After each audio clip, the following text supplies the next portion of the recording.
Well, my talk today, all my three presentations, is largely about the children we deal with, the young people we deal with.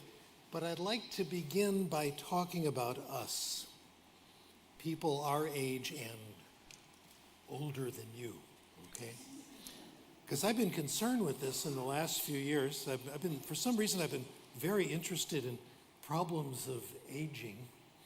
I don't know why. I get lots of senior discounts without asking for them. You know how that is? You know, this happened to me on a bus. The sign had the fare and it said senior citizen. It was a lot less, and it said show ID. The last time that happened, I took out my ID, my driver's license, had my money ready, and the guy looked at me and says, "Oh no, that's okay."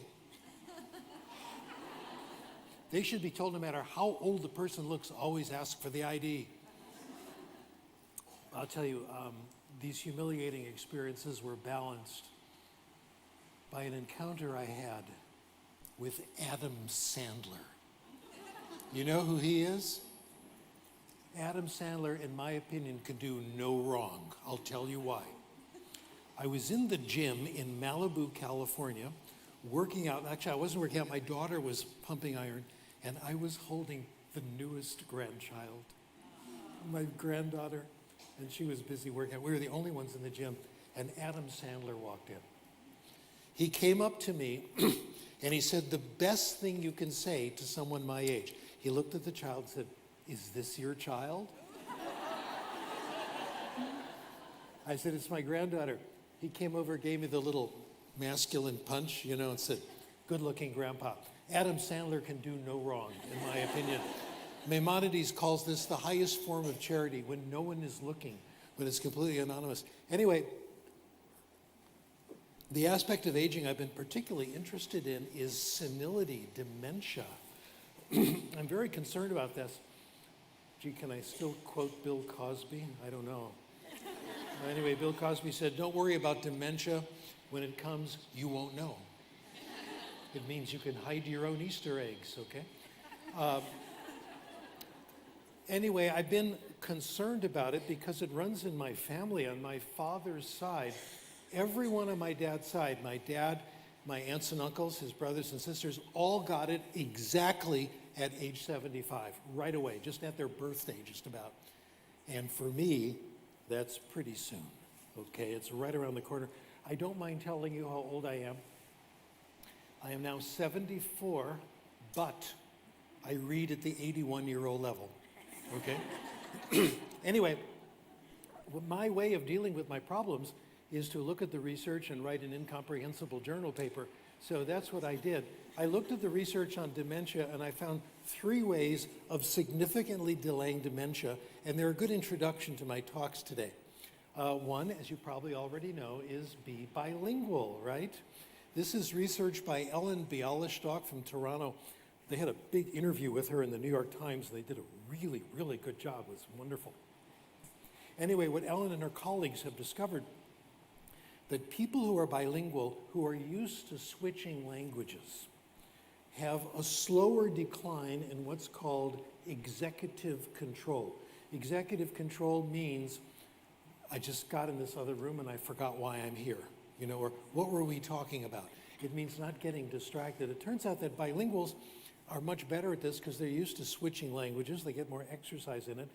Everybody declines in executive control. What was I talking about? However, if you're bilingual, the decline is much slower. That's pretty good. Number 2, read. People my age who read a lot have about the same verbal memory as someone in their 30s who doesn't read a lot. Pretty good.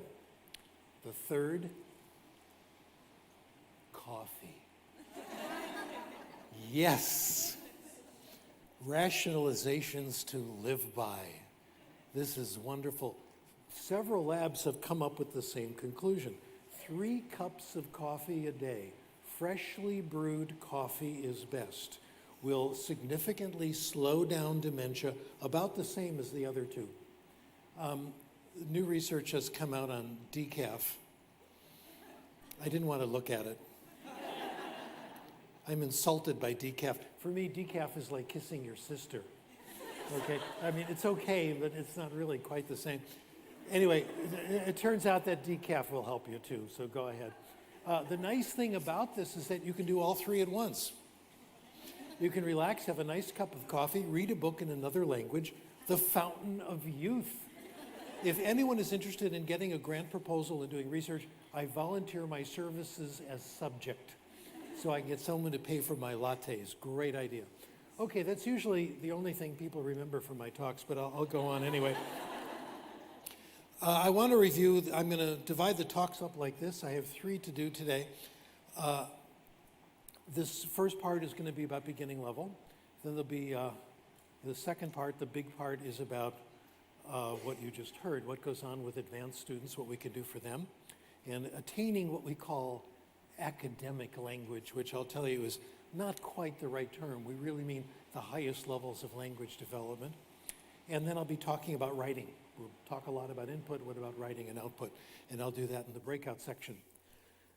But let me begin by reviewing the last 35 years of my life, and I'll do that in about five minutes. The last few years of my life has been a war, been heavily engaged in a war between 2 hypotheses, and it's on your handout. 2 views of language and literacy development.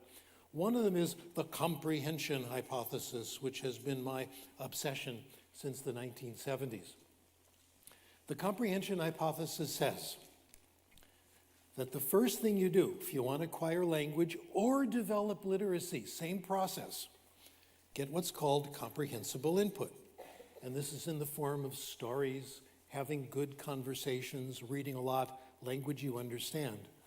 The result of that are the skills, vocabulary, grammar, in literacy, text structure, phonics. Most of phonics rules are acquired through reading, et cetera. I hope you've been keeping up with Michael Rosen's articles in The Guardian, et cetera.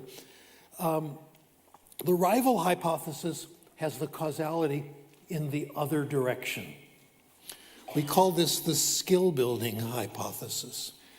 And the easy way to get yourself in the mood for this is to think about the language class you took in school. What you did is you first did the grammar. You learned the grammar rules. You practiced the rules in output and got your errors corrected to make sure you had the right conscious form of the rule. You memorized vocabulary. And the idea is if you studied your skills consciously and practiced them over and over again, someday you could use the language. This is a delayed gratification hypothesis. The American humorist Stephen Wright explained this business about delayed gratification. He said that hard work and diligence pay off someday. But laziness and sloth you can enjoy right now.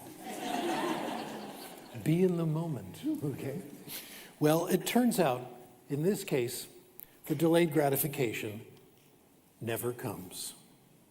My claim, there is not a single human in the history of this planet who has ever acquired language through skill building. I'm claiming it has never happened. Every time you see someone who knows a language well or is highly literate, there has been comprehensible input. That is the causative factor. Not only that, comprehensible input, comprehension hypothesis, using it in classrooms is pleasant. It has to be pleasant or it doesn't work. The messages that you listen to or read have to be interesting or people won't pay attention to them. Skill building for 95% of our students is painful. The 5% who like it become language teachers. Do you see the problem? We have seen the enemy and it is us. So the comprehension hypothesis is win-win. The skill building hypothesis is lose-lose. The evidence is, in my biased opinion, 100% in favor of comprehension. In terms of empirical studies, There are no exceptions. Comprehensible input-based methods in first language, second language, beginning, intermediate, adults, all this, children, adults, everybody, always, they have never lost, ever. They have never lost, ever. It is always shown to be a superior method. Well, the problem we have is that for the public, skill building is the only game in town. It's all we know about. Most people don't know that the comprehension hypothesis exists. And this is also, the field of education is the same way, and unfortunately still in language education to some extent.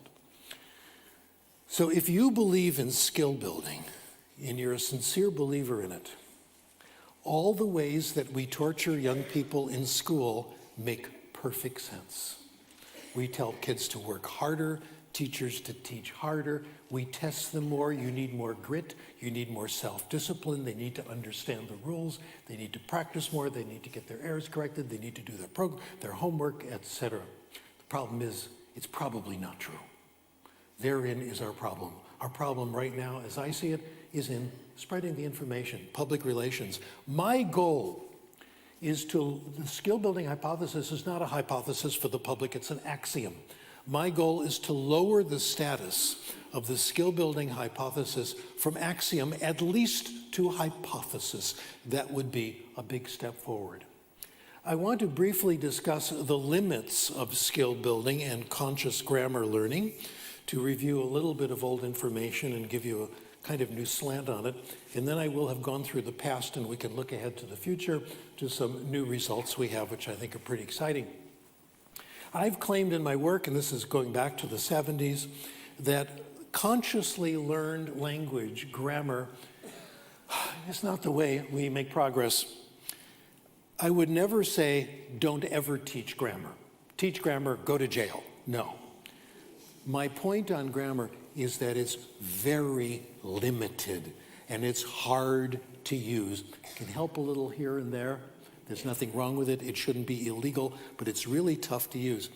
I have claimed, some of you may remember, that when we use language, here's how it works. When we can come out with a sentence easily and fluently, here's a loudspeaker, it comes from what we've acquired. And consciously learned grammar, its major function is to act as a monitor. We're about to say something, the new sentence in another language, the sentence pops into our head. We then think about the rules, make corrections. Or we blurt it out, realize we made a mistake, and then go back and correct.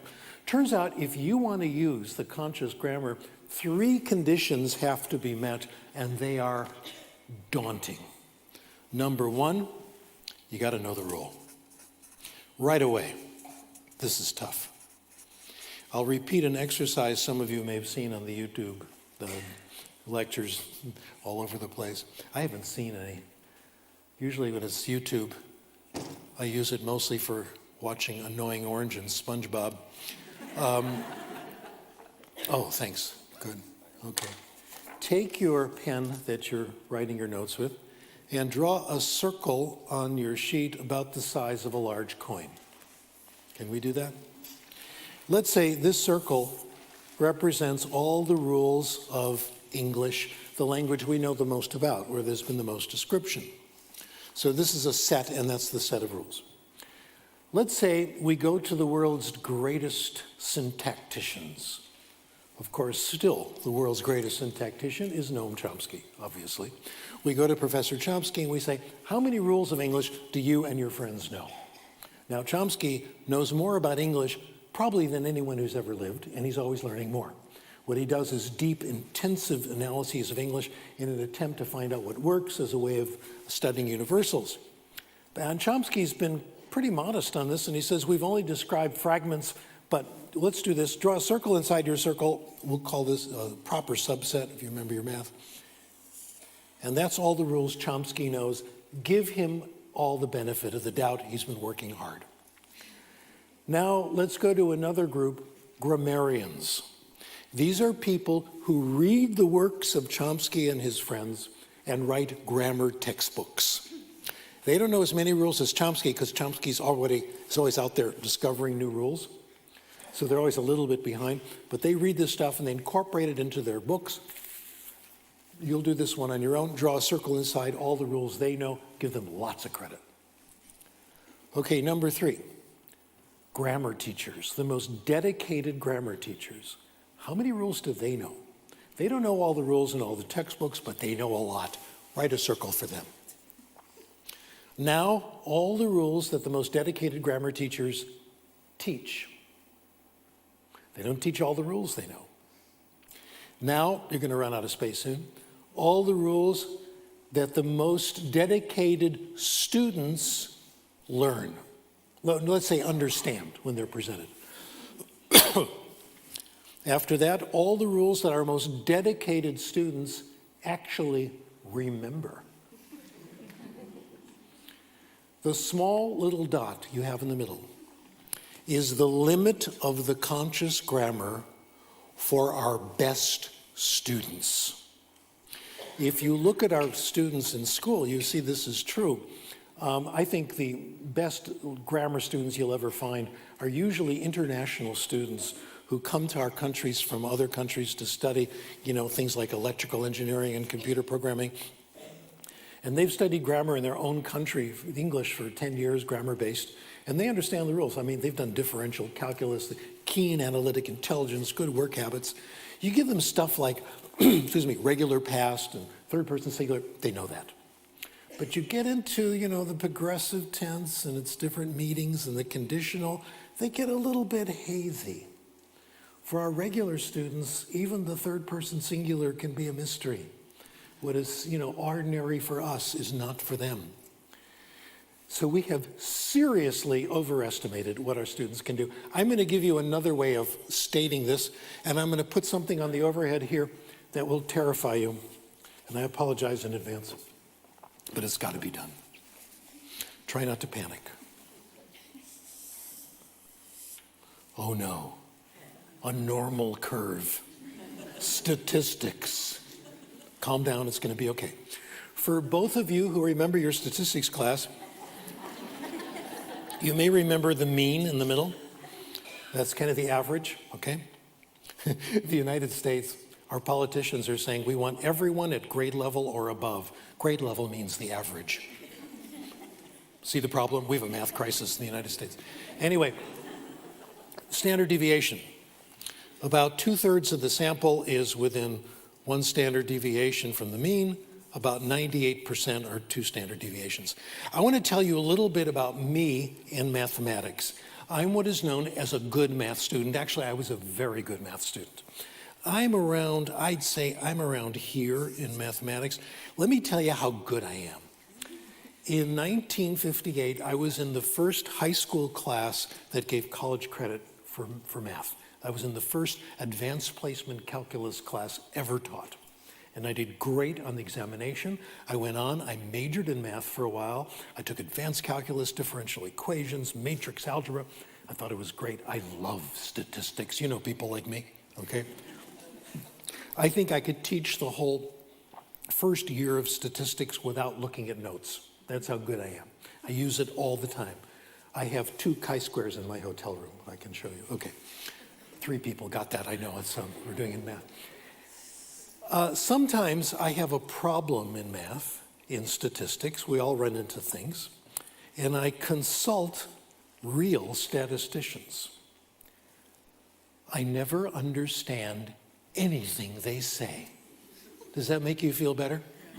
And I get very stubborn. And I know this stuff pretty well. They say things like, well, I got 99% in this column, 1% in this column. You think it's statistically significantly different. They say, well, they give me these answers where I understand the individual words, but I still don't know what they're talking about. Say, well, you have to consider the regression of the mean, the homogeneity of variance. And I know what those things are, but I still don't know what they're talking about. I look at statistics books. They're written by maniacs. Oh my gosh, I have all these books, and in each one, I have pockets of comprehensible text. If I want to know how many degrees of freedom to use on an analysis of covariance, I know which book will tell me on which page, because you look these things up and you know what happened. I have certain websites I can go to, others I can't. Every time you want an answer to something in a book, they want to give you the whole history of statistics. Someone once said, When you ask someone the time, you don't want a history of the wristwatch. They always give you the history, all right? They say, well, the answer is here on page 358, but to realize this, you've got to go back to 269 and go through the derivations again, and then that makes you go back to page 96. True or not true? Say something. True. Oh, absolutely. 2 months ago, I had to do what's called a power analysis. I'm going off on this for a very good reason. I have a method. Power analysis was invented by a guy named Jacob Cohn. He wrote a book about it, and I have the book. And it'll tell you how many subjects you need in a study to get a reasonable result that you can have some confidence in. So I had this study all planned, and I was going to do power analysis, and I didn't remember how to do it. So I looked at Jacob Cohn's book. He won't tell you. He makes you go back and suffer and do this. I finally figured it out, and it's a simple formula I could teach you in 90 seconds. It requires 8th grade arithmetic, okay? That's the problem. So in math, I'm here, and I try to talk to these experts here, and it's a huge gap. In language teaching, this is us. Many people, like me, went into language and linguistics and that whole area because we love grammar. We think it's beautiful.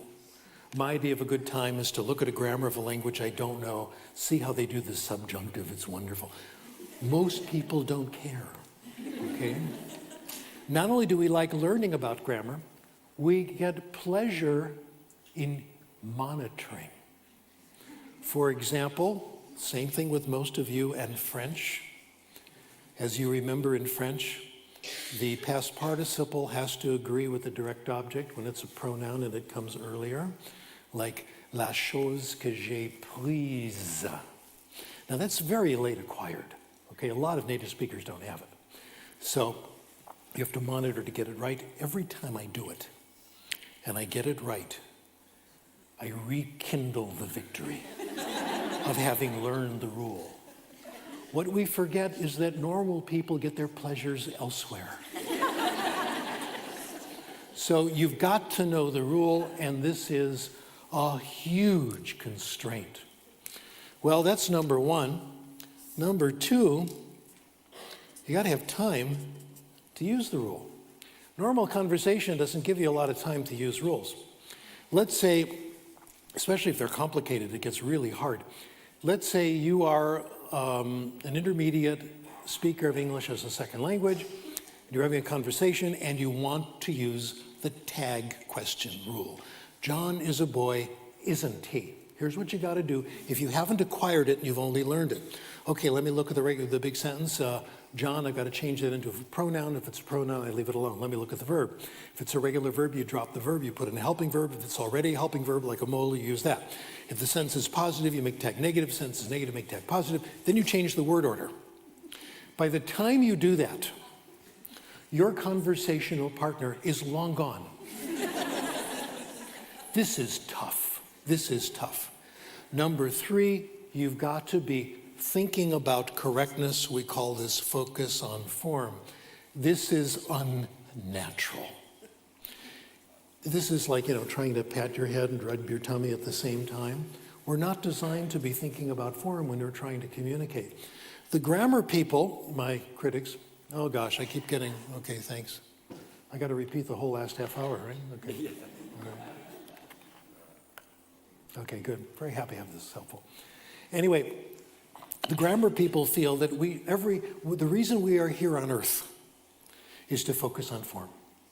We should be doing it 24/7, constantly thinking about correctness, constantly monitoring ourselves, constantly studying rules. This is the reason for life. No, it isn't.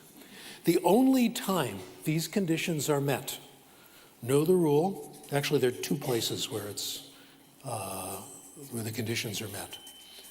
One condition, where we have time, we can focus on form, we know the rule, is when we take a grammar test. Now, my book, soon to be a major motion picture, Second Language Acquisition and Second Language Learning, which came out in 1981, which you can find for free on the website sdkrashen.com. Operators are standing by.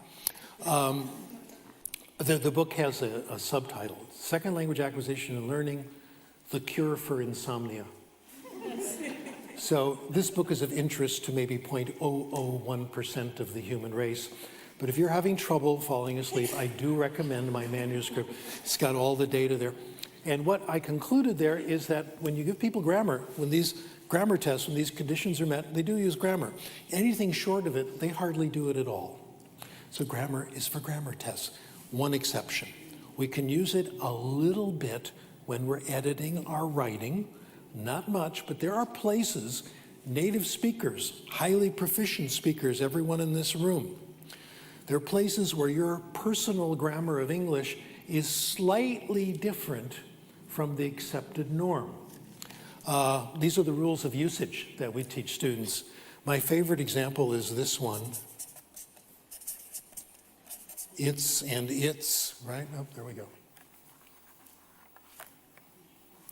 Well, you've seen it before. It's and its. This is, I think, a place where the language is changing. According to my research on this, which I do by very scientific, I ask people to raise their hands. My conjecture is that about I'd say 2/3 of you who are well-read speakers of English have acquired this rule. When you write, you always get it right, you have a feel for it, it's fine. Another 1/3, and I'm in this group, have not acquired this. If I want to get it right, I've got to think of the rule. Let's take a survey. How many of you always get it right? No problem. How many of you are like me, a little hesitation? Okay. How many of you didn't know there was a difference?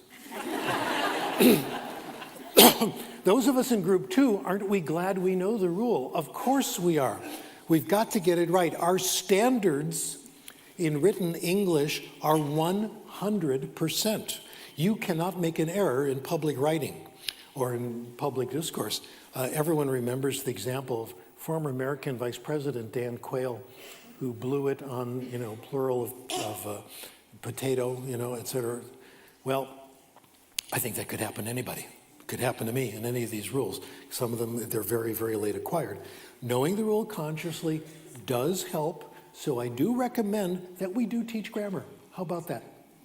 Let me tell you to whom, how, and when. First of all, I wouldn't even worry about it in elementary school.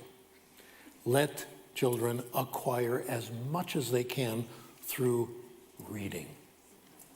Then, this is for native speakers. When they get to secondary school, they'll have gotten 99.9% of the language.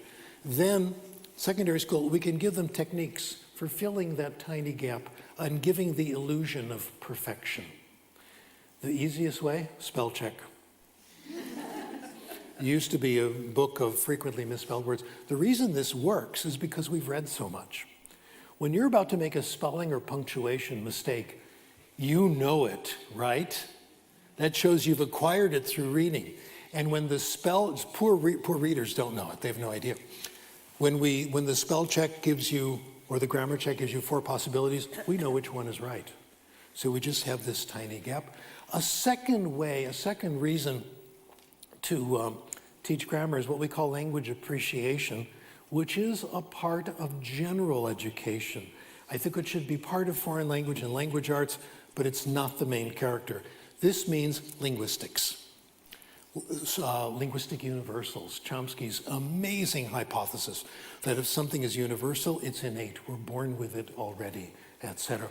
This is fantastic. So I think we could cover both of these this way. Good idea, part of education, but not the main thing. Okay, we've done grammar. Let's move on. Beginning to think now, this is in the area of conjecture, but I really suspect that it's true. My son is a mathematician, and he tells me if you've got a hypothesis and you're not really sure about it, call it a conjecture. Then they won't get as angry with you. Well, it's only a conjecture. So here's my conjecture. The best input is not just interesting. It's very interesting. It's what we call compelling.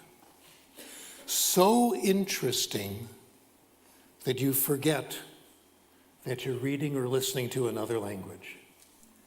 So interesting you're in what Csikszentmihalyi calls a state of flow, F-L-O-W. I can spell that, but I won't spell Csikszentmihalyi. The world disappears around you. Only the activity counts, only the conversation, the movie, the book. Terminator 5, which I saw on the plane. Yes, it's wonderful. I was in flow.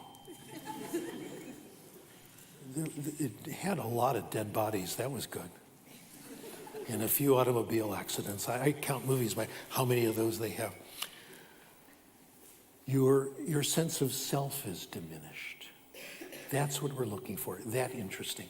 I want to give you a couple of case histories that got me thinking about this. Both of them come from a former student of mine, Christy Lau, who lives in the San Francisco area, what we call the Bay Area. And a while ago, she set up a summer school in Mandarin for children coming from Mandarin areas who were doing fine with English, but their heritage language was disappearing. We all know this is true. The problem is generally not acquisition of English. Given time and the right conditions, it will happen. The problem is forgetting the heritage language. This is what happens. It begins to go nearly immediately. So she set up this Mandarin enrichment program from children from Chinese-speaking or Mandarin-speaking areas, and also for children who'd been in Mandarin immersion programs. It was a great program. I visited it several times. We've done some studies with it. Lots of books, story times, readers' theater, the whole thing, games. One little boy didn't want anything to do with it. His name, Jack. Not his real name. Family language was Mandarin. He wanted to drop the course. Christy said, fine, but tell you what, as you're leaving, let me give you a present. She gave him a storybook written in Mandarin, Mandarin Hanzi characters, called Stories of Afanti. Very popular storybook in all of Chinese-speaking world, Chinese reading world. He could make out some of it because he'd had some education in China, and it looked really interesting. When he got home, he asked his mom to read him the first story, which she did. How about the second story? The third story? Soon she was reading him 4 or 5 stories a day. They made a deal. She would read him the stories while he did the dishes. That's how much he liked them. As long as they had Afanti stories, his Mandarin started to pick up again. When they ran out of books and Christy couldn't find any more, the decline started again. At no time was Jack interested in Mandarin. It was the story. Now let me tell you about Christy's son, Vincent. In the paper we wrote about him, we called him Paul, but his real name is Vincent. I can share that with you because we're now BFF, right? Vincent grew up in a Cantonese English household.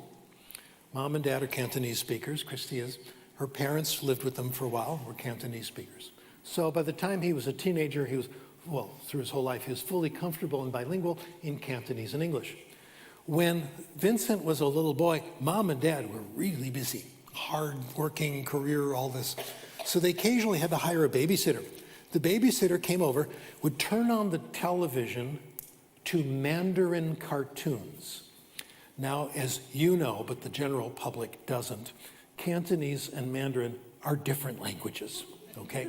They're not dialects of Chinese, that kind of stuff. There is some shared vocabulary, you know, kind of like Spanish and Italian.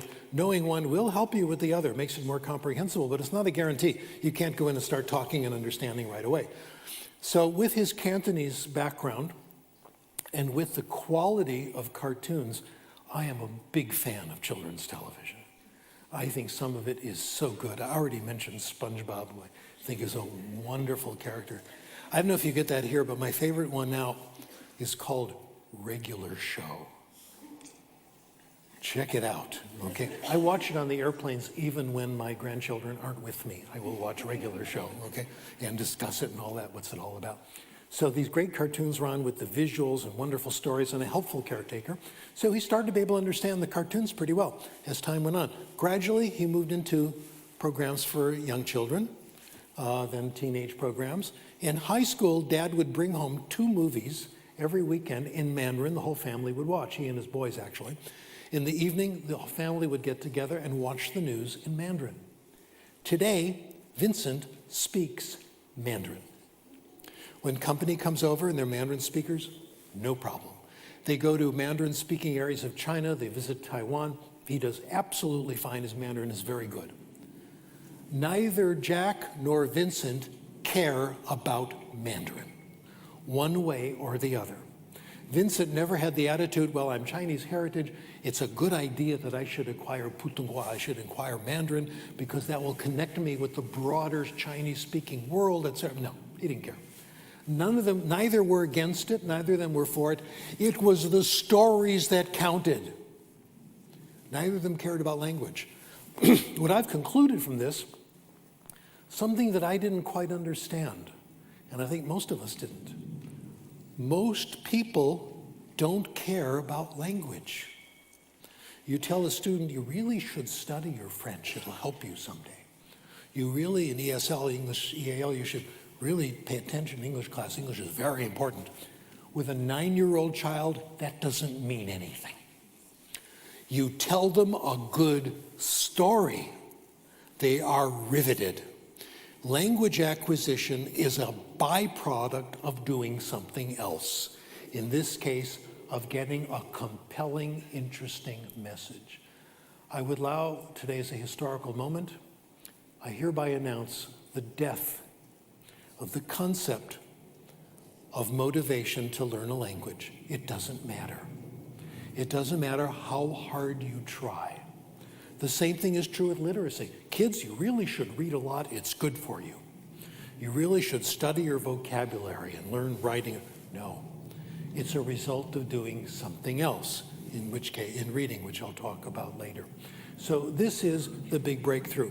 With this in mind, let's talk about the practical. Let's talk about language classes. I'm going to come to the conclusion that what we want to do is fill our classes with compelling, comprehensible input. And there are ways of doing it. Input that is so interesting, I'm repeating this, that the students forget that it's in English. That's our goal. Before I do that, though, let me talk about what language classes are for. Language classes are not designed to bring you to the highest levels. Language classes are designed to make you intermediates. That's the goal. To make you good enough so you can go to the country or go speak with native speakers, read authentic stuff, and get better on your own. Language classes are wonderful. I'm all for language classes. Language classes will give students the input that the outside world will give you very, very reluctantly. You can get it all in a language class. You can make more progress in a language class in 2 lessons than a week being in the outside world or even longer. I've had this experience, you've had this experience. I'll go to a country where I don't know the language, which happens to me a lot, and I'm there for like a week. After a week, I've picked up 6 words, and a week later, I've forgotten 5 of them. Isn't that true?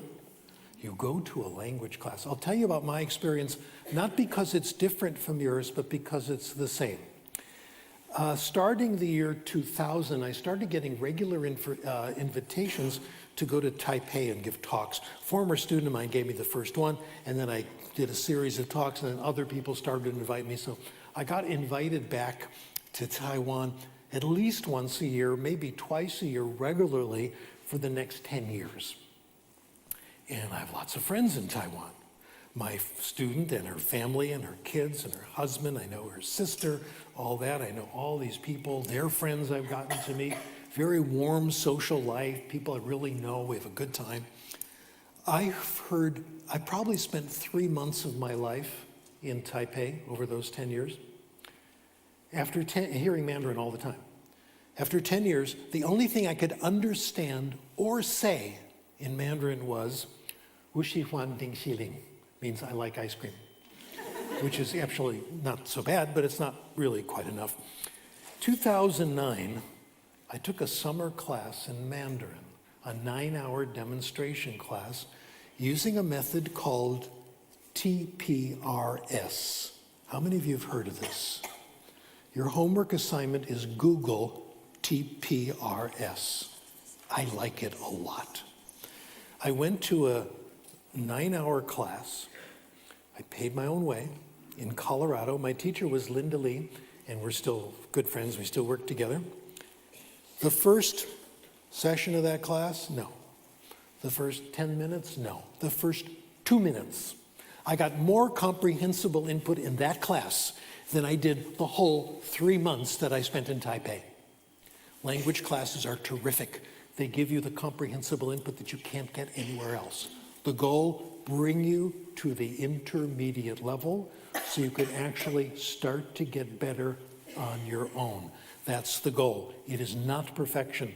Our students will still make mistakes when they are so-called exited from their English language requirement, etc. Now, in case you think this is a lowering of standards, it's simply a common sense philosophy of education we all subscribe to. When you finished your teacher training experience at university, were you the polished professional you are today? Of course not. Your experience has been like mine. You get 3 times as much every year outside world as you did in the university. Isn't that true? But I needed university. Otherwise, I wouldn't have been able to start my career. Same thing with us. So just like language class, just like education in general, the language class is a launching pad. We want our students to get at least to the intermediate method where they can understand some input on the outside. My Spanish, for example, it's good to be at different stages with lots of different languages. It's wonderful. My Spanish, for example, I'm exactly intermediate right now. I don't need classes anymore. I can read a lot of authentic things. My big triumph last summer was reading Zorro in Spanish. Isabel Allende. Whoa, what a wonderful book that was. My gosh. Anyway, but there are things I don't understand. And native speakers have to slow down a little bit, okay? And there's some things I can't say, etc. I'm exactly at the intermediate level. I'm getting better by reading more, by interacting, etc. Well, let me give you a brief history, a revisionist history, in fact, of language teaching methodology in terms of compellingness. When I started the field, which was in 1914, in the 60s, it was audio, lingual, and grammar translation, and these were as uncompelling as possible. We made a great move forward with TPR, Total Physical Response with James Asher. You remember that one? Much better. Oh my gosh. The teacher gives commands, the students obey the commands, etc. Much more interesting, much more effective, but still limited by what you can actually command people to do. After that, a method I was involved with called Natural Approach, actually developed by Tracy Terrell, far better. Incorporated TPRS and discussions of things of interest, games, etc. Very good. TPRS, which I am not the inventor of, it was invented by Blaine Ray, I think is better than Natural Approach because it is compelling. And it is compelling because of the use of 2 things. Number 1, stories. The goal of the class, what you do in classroom, is that the teachers and students co-construct stories where the students themselves are characters in the stories. It's called personalization. Those 2 combine. Stories are fabulous. I'll mention stories in a little more detail, but for now, let me just say that we interpret our whole lives in terms of a narrative, in terms of a story that we are the protagonist in. We interpret everything in terms of story. You know this, if you're invited to a party and you don't know anyone, the best thing you can do to prepare for casual conversation is to go out and see the last 3 popular movies. And you'll be able to discuss it with somebody there. Everyone has seen it. What did you think? Did you see Star Wars? What did you think? Okay. What about Han Solo? The whole thing. So stories are everything, and this is how it works. So we make input compelling this way. Do we have grammar in these classes? Yes. As I mentioned before, not for children, but for older students. I'll give you 2 ways of doing grammar. The way Natural Approach did it, and Natural Approach was for university students doing foreign language, grammar was done as homework. It was not expected that the grammar you learned at home you'd be able to use in class and conversation, and far less grammar than before. Natural Approach could get away with this because these are college students who've had experience studying grammar. TPRS does it, an invention called pop-up grammar, which I think is brilliant. Here's how it's done. Let's say you're teaching a language where you and the students have the same first language. It works best this way. You pause every so often to make a brief explanation of a point of grammar. For example, when I go to these TPRS conferences all the time. I like them because you can take language classes. Taught TPRS, that's how I did Mandarin. The Spanish class I took, I always take intermediate Spanish with my favorite teacher, Jason Fritz. He's just amazing. It's like Robin Williams giving a language class. Anyway, one time he stopped and said in English, by the way, this O at the end, that means past tense. That's all. Then you go on. So those of us who are interested in grammar thought that was highly interesting. Everyone else could go about their lives. In my Mandarin class with Linda, she did some language appreciation. She stopped the class and said in English, by the way, Mandarin doesn't use infinitives, we string the verbs together. Now for me and my friend Carol Gobb, who are grammar fanatics, we thought that was the most interesting thing anybody could ever say. The rest of the people, who were normal people, went on, with their business.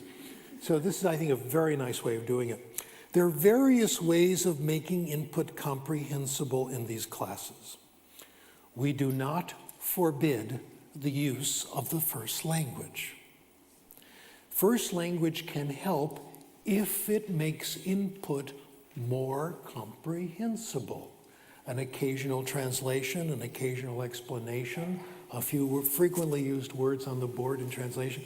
In Mandarin, this is incredibly helpful. Okay, because it makes input much, much more comprehensible.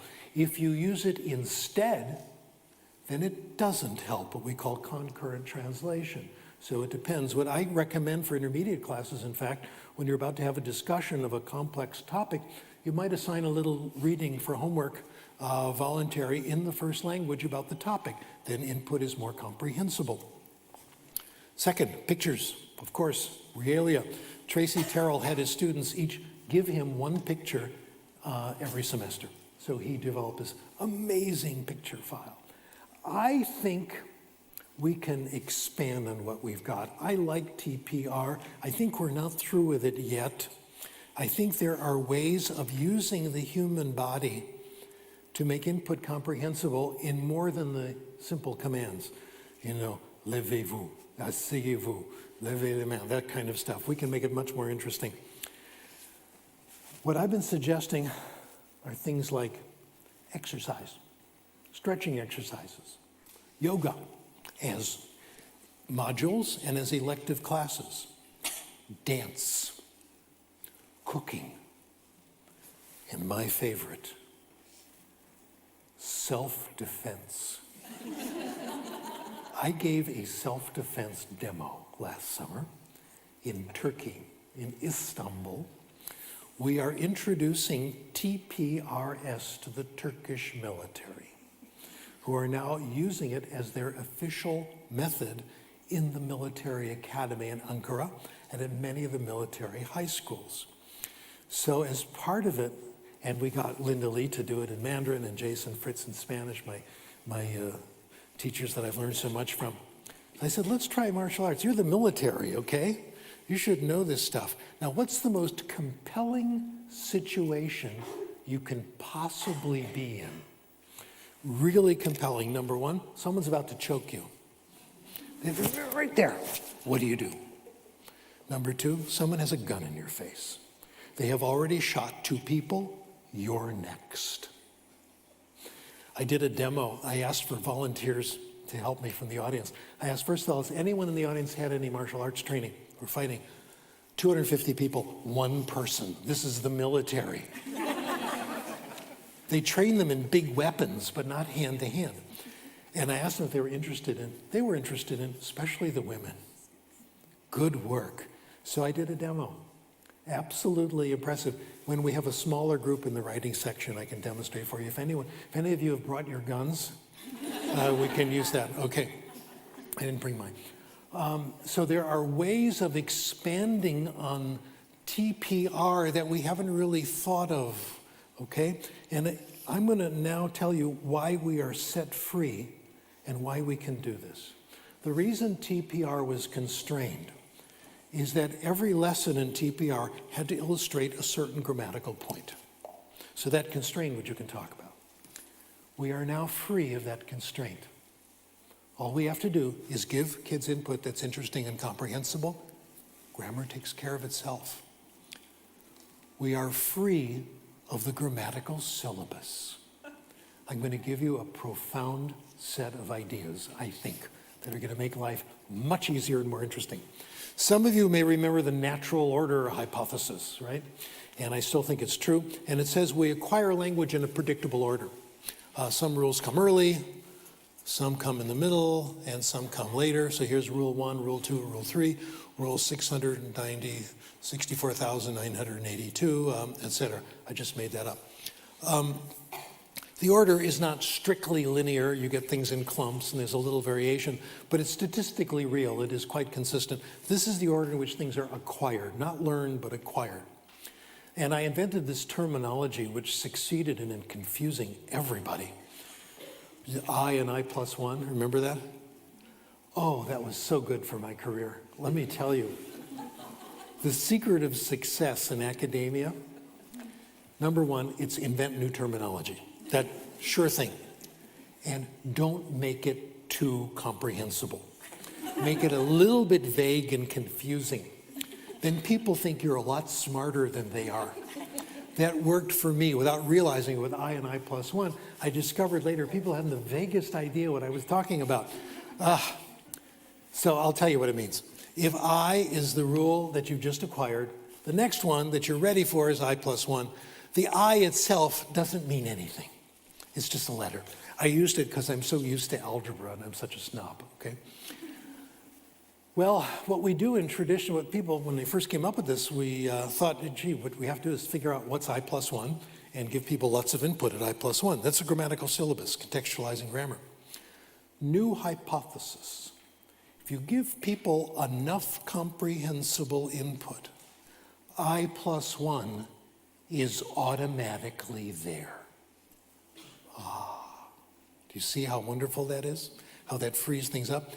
For example, if you want to make sure your child has the right diet, you don't say, well, today I think my child is having trouble with vitamin B3, so we'll give him lots of food with vitamin B3. No, we don't do that. We give kids a nice, big, balanced diet, lots of good things, and the vitamins are naturally there. That's the idea. We don't aim at one chemical each day. Same thing with child language acquisition. Parents don't decide, my son is having trouble with past tense, I'll say everything in the past tense today. You use lots of language, eventually it's all there. Same thing with second language acquisition. Now, if this is true, it means we don't need the grammatical syllabus. In fact, we're better off without it. There are real problems with the grammatical syllabus. We don't know all the rules. If we focus on some, maybe we're neglecting others. It's torturous, it doesn't work, and it's very hard to say anything interesting and comprehensible when your hidden agenda is the relative clause. What we're now saying is all you really have to do is say things that are interesting and comprehensible, and the grammar is automatically there. And this is hard enough.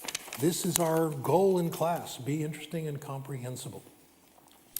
Our classes also do not focus on output.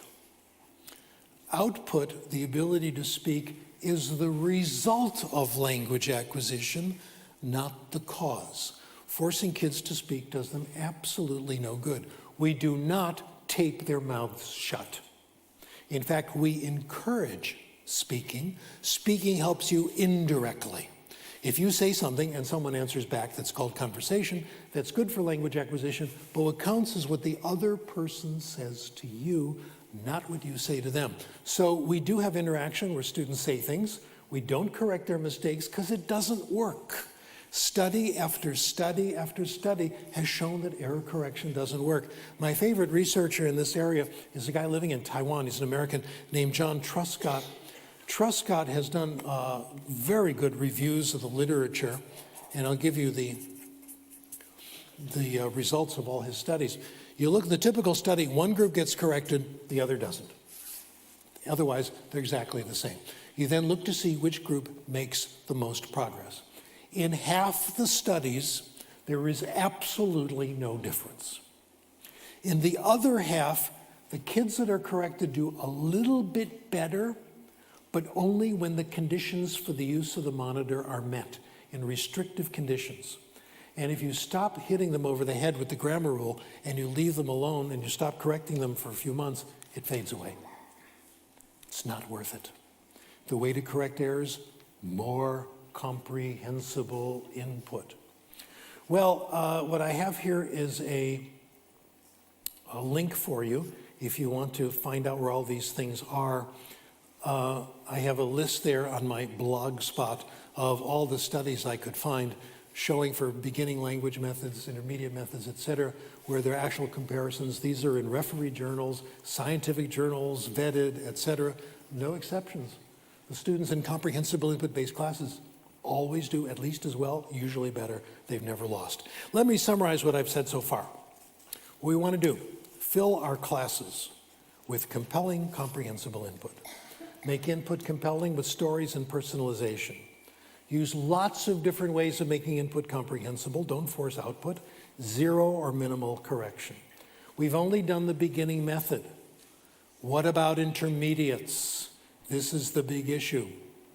In fact, you know, these methods for English as a second language spoken in country, they're good. I like them. TPR, TPRS, natural approach, let's do them. But you know what? Nearly all the children acquire conversational English, no matter what we do. Have you noticed that? The media doesn't know it, but we know it. They get it from the outside. These methods will make it easier and make it faster and more comfortable, but in reality, the crucial element, which you heard in this introductory speech before mine, is what happens at the advanced level. How do we get to the highest levels of language? This is what I'm going to talk about in my second major talk. And I've ended 4 minutes before the hour's up. Am I a professional or what? Okay, thank you.